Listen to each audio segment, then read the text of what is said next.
digital, hardware dan software saja. Tidak. Kenapa? Bukan hanya itu. Apa itu? Hati kita. Maka hati seorang pengelola bank, seorang pemimpin harus hatinya seorang ibu. Kenapa harus hatinya seorang ibu? Seorang ibu itu mampu merasakan sebuah peristiwa yang dirasakan oleh anaknya. Anaknya ada masalah, ibunya gelisah. Dan seorang ibu itu, saya jelaskan juga ini karena hubungannya dengan bank, akan membaca gejala yang terjadi pada suaminya. Ibu yang punya kecerdasan emosi, serapih apapun suaminya berselingkuh, selalu ketahuan. Ibu yang punya rasa.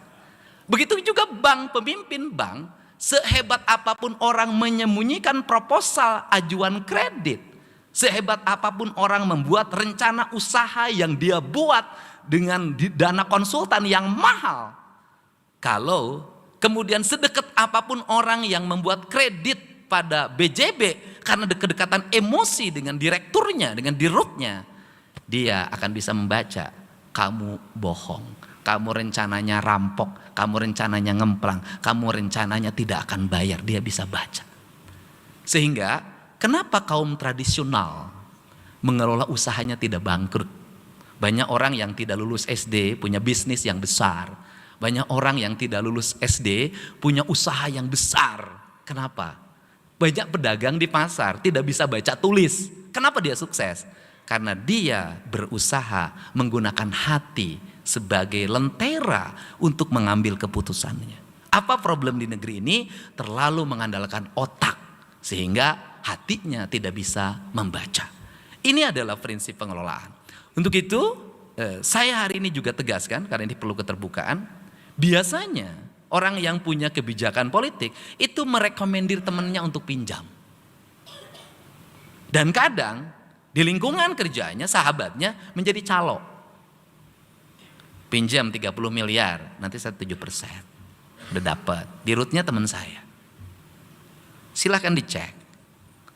Saya tidak pernah merekomendasikan satu orang pun untuk pinjam ke BJB yang itu saya kenal.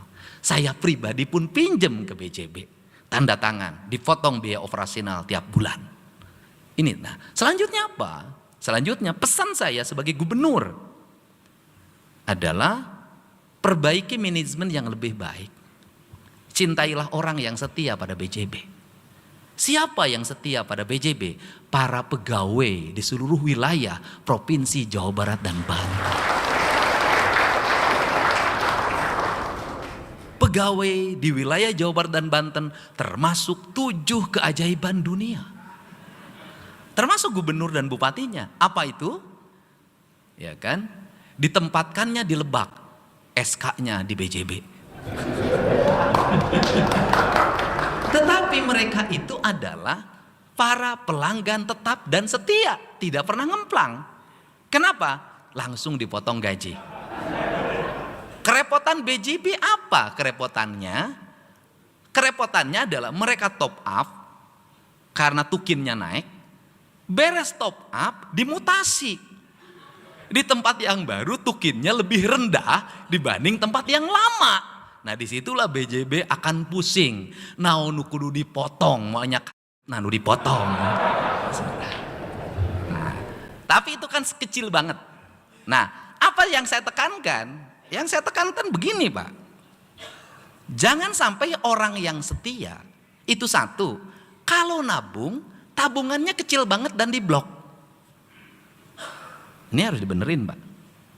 Yang kedua, kalau pinjemannya itu bunganya gede padahal bayar. Sedangkan orang tidak setia, pinjem bunganya kecil tidak bayar. Jangan sampai BJB durhaka pada istri pertama demi kepentingan istri kedua dan ketiga. Ingat pada BJB, jangan pernah sakiti istri tua demi istri muda.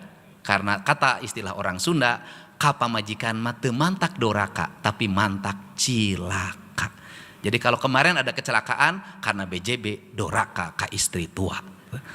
Tapi ke depan insya Allah saya kawal dan saya sudah ancam. Jangankan punya istri muda, naksir perempuan muda pun Dirut akan saya pecat kalau melanggar itu. Harus setia pada istrinya. Anda bisa duduk di sini karena doa istri Anda. Ketika sudah duduk di sini jangan pernah Anda hianati. Dan yang lebih bagus beres RUPS adalah temui istri, pegang kakinya, ceritakan kejahatan yang pernah dilakukan dulu. Mintalah ampun demi kebaikan BJB ke depan. Terima kasih pada para pemegang saham umum, saya ucapkan terima kasih ya atas kesediaan megang saham. Dan saya yakin setelah ini bagi dividen, saya akan mendorong terus BJB untuk kurangi biaya operasional, perbesar dividen agar para pemegang saham menikmatinya. Dan saya juga menyampaikan saham BJB relatif baik. Saya selalu memantaunya kisarannya antara 800-900, selalu baik. Dulu pernah sangat jatuh, hari ini sudah baik. Mudah-mudahan ke depan sampai BJB bisa di angka 2.000, 3.000, 4.000 kan. Keren gitu ya. Saya ucapkan terima kasih. Semoga RUPS hari ini membawa kebaikan, kemajuan dan kesuksesan buat BJB di masa depan. Wallahu muwaffiq ila aqwamit thoriq. Assalamualaikum warahmatullahi wabarakatuh. Sampurasun.